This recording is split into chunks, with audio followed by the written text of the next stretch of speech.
विष्णुदेव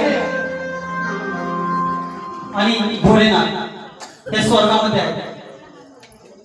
यांचं काहीतरी उच्चारण नाही चालू असतानाच त्या ठिकाणी मुनीवर धावत धावत धावत धावत त्या ठिकाणी मुनीवर येत आहेत. धावत पळत पळत पळत मुनीवर त्या ठिकाणी स्वर्गामध्ये जात आहेत आणि त्या ठिकाणी भोलेनाथाला म्हणतात, हे भोलेनाथा, हे भोलेनाथा, आपल्यावर संकट आले. भोलेनाथ म्हणतात, काय संकट आलं आहे आपल्यावर? त्यावेळेस सगळे म्हणतात, हो हो हो आपल्यावरती तो ताकासूर चालून आलेला आहे. त्याचा बंदोबस्त करायला आपल्याला हवा.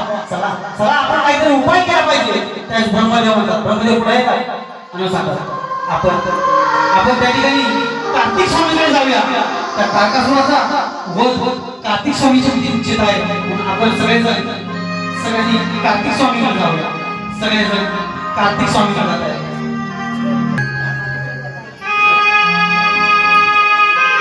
कार्तिक स्वामी, हे कार्तिक होते, काय आलात तुम्ही माझ्याकडे?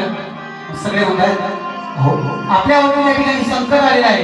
तो तारकासूर आपल्यावरती चालून आलेला आहे. त्याचा बंदोबस्त तुम्ही केला पाहिजे असं म्हणत कार्तिक स्वामी म्हणतात, तुम्ही निश्चिंत राहा.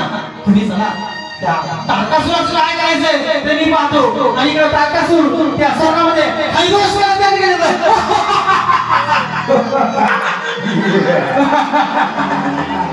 तारकासूर येतोय, पाहतोय माझ्यावर त्या ठिकाणी त्याच्या दृष्टीत होतोय. मला मारणार आहेस? कार्तिक स्वामी म्हणतो, बघ बघ माझा त्या ठिकाणी चमत्कार तर बघ. असं मला त्या ठिकाणी हात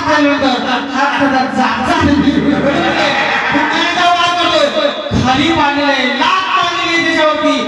आणि कार्तिक स्वामी त्याच्या उरावर बसून त्या ठिकाणी लाथाबुक्क्यांचा त्या ठिकाणी मार करतोय. हलकाही त्या तारकासुराला येईना असं म्हणत त्या ठिकाणी तारकासुराचा वध होतोय. सगळे देवगण स्वर्गामध्ये बसल्या. पार्वती माता स्वर्गामध्ये आहे आणि तिघांमध्ये विचार चाललाय, आपणच सगळ्यात श्रेष्ठ पतिव्रता आहे ह्या जगामध्ये. आपणच सगळ्यात श्रेष्ठ पतिव्रता आहे. यांचं संभाषण चालू असताना कळीचे नारद मुनी हे ऐकतात आणि त्या ठिकाणी जातात. कळीचे नारद मुनी त्या ठिकाणी पोहोचतायत आणि मग म्हणताय, हे मातांनो काय तुमची चर्चा चाललेली आहे? म्हणतात, अहो या जगात आमच्यासारखा पतिव्रता कोणीच नाहीये. मग त्या ठिकाणी नारद मुनी म्हणतात, अहो अहो पृथ्वी तलावर तुम्ही एकदा जाऊन पहा. माहूरकडे या ठिकाणी अत्रि ऋषींची पत्नी अनुसया ही मला वाटते जगात सर्वश्रेष्ठ पतिव्रता आहे असं मत कळ लावून त्या ठिकाणी नारद मुनी आपला पाय काढतात. मग हे तिघे विचार करतात त्या ठिकाणी, हो खरंच ती पतिव्रता असेल का? खरंच ती एवढी सुंदर असेल का? आपण एक काम करूया, आपल्या पतींना तिची परीक्षा घेण्यासाठी पाहूया. ते सगळे त्या ठिकाणी स्वर्गामध्ये पतिदेवाकडे जातात.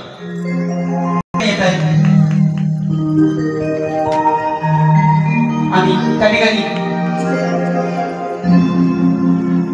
लक्ष्मी माता त्या ठिकाणी जाते, हे भोलेनाथा तुम्हाला एक विनंती होती आणि तुम्हाला तिघांना एक विनंती आहे की तुम्ही मला असं वाटतंय तर तुम्ही त्या ठिकाणी पृथ्वी तलावर जावं आणि त्या ठिकाणी जी अनुसया आहे आमच्यापेक्षा श्रेष्ठ पती आहे का, पतिव्रता आहे का, तिची परीक्षा तुम्ही घ्याल का असं म्हणतायत. आणि ती बाजूला होते. नंतर त्या ठिकाणी ब्रह्मदेव पुढे येतात आणि ते भोलेनाथ म्हणतात, भोलेनाथा हे विष्णुदेवा, अहो हा पत्नी हक्क आहे, आपल्याला तो पुरवायला हवा.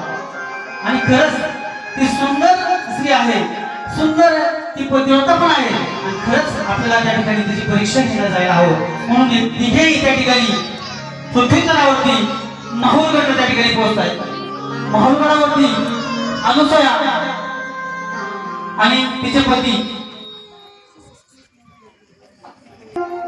श्रेष्ठ पतिव्रता त्या ठिकाणी तुळशीची पूजा करत असते आणि तिचे जे पती आहेत अत्रि ऋषी ते त्या ठिकाणी तप करण्यात त्या ठिकाणी मग्न आहे.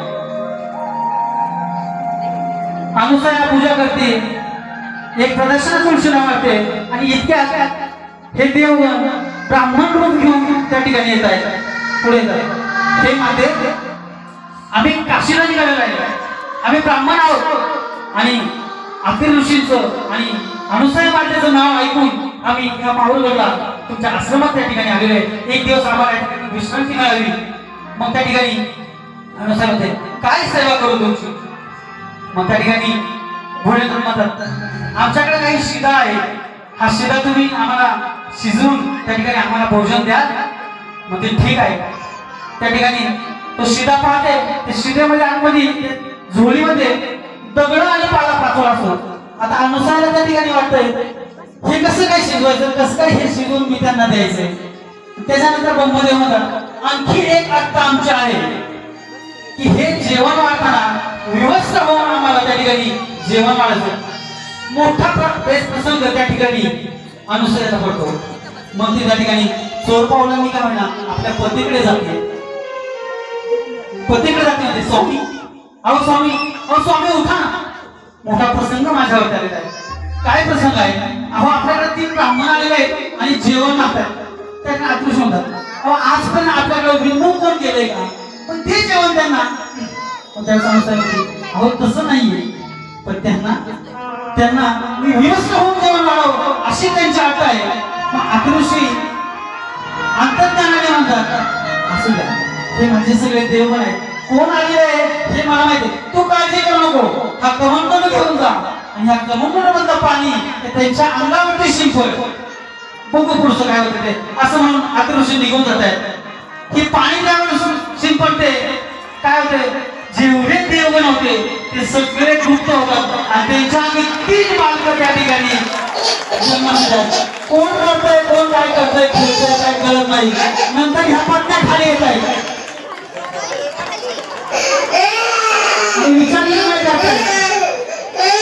खूप दिवस झाले आपले पतिदेव काय आलेले नाहीये, चला चला आपण त्यांना पृथ्वी तलावरती शोधायला लावूया। त्या 3 देवांच्या पत्न्या त्यांना शोधायला लागतात आणि मग त्या ठिकाणी म्हणतात हे माते आता माझे पती कुठे आहेत? पती नव्हते आले, माझ्याकडे ब्राह्मण आले होते आणि 3 बालकं माझ्या घरामध्ये आहेत। मग त्या ठिकाणी लक्ष्मी म्हणते अहो माते ते आमचे पतिदेव आहेत। मग त्या ठिकाणी अनुसूया म्हणते तुमचे पतिदेव आहेत ना, मग तुम्ही तुमचा पती त्या ठिकाणी ओळखून घ्या। जर तुम्हाला पती ओळखता आला नाही तर तुम्ही पतिव्रता नाही। काय बोले आमचे पती आम्ही आयुष्य त्यांचं काढवले, तिघी जणी ते बाळ शोधतायत, आपला पती शोधतायत त्या ठिकाणी एकीलाही ते जो काय पती आहे तो शोधतायत नाही। तर शरण त्या ठिकाणी अनुसूया मातेला आणि म्हणतात अनुसूया आम्ही हारलो, आता तूच आमचे पती कोण ते सांग। मग त्या ठिकाणी लक्ष्मी त्या ठिकाणी पार्वती माता समोर येते, देवानी मला सांग बाळा जाऊ नका देऊ। पार्वती माता म्हणते ज्याच्या गळ्याला निळा रंग दिसतोय तोच तुमचा भोलेनाथ, असं म्हणतो पार्वती त्या भोलेनाथाला उचलते। पार्वती भोलेनाथाला उचलते, त्याचे पापे घेते आणि निघून जाते। नंतर लक्ष्मी येते, मग लक्ष्मी म्हणते आता माझे पती कोणते? मग अनुसूया म्हणते ज्याचा हात सदैव वरती त्या हातात जगाचा विनाश करण्यासाठी जर सुदर्शन हात धरले तो तुझा पती म्हणजे तो विष्णू। आणि नंतर सावित्री पुढे येते, मग सावित्री म्हणते आता माझा पती कोण? मग अनुसूया म्हणते ज्याच्या चेहऱ्यावरती चमक आहे, जो सृष्टीचा निर्माता आहे तोच तुझा पती, तोच ब्रह्मदेव। आणि मग 3ही पत्न्या आपल्या नवऱ्यांना त्या ठिकाणी बालक रूपात येत आहेत आणि याच ठिकाणी दत्तात्रय महाराजांचा जन्म होतो, तेच ठिकाण माहूरगड। आजची कथा या ठिकाणी पूर्ण करते। 3ही माता त्या ठिकाणी अनुसूयांना शरण जात आणि दर्शन घेऊन त्या ठिकाणी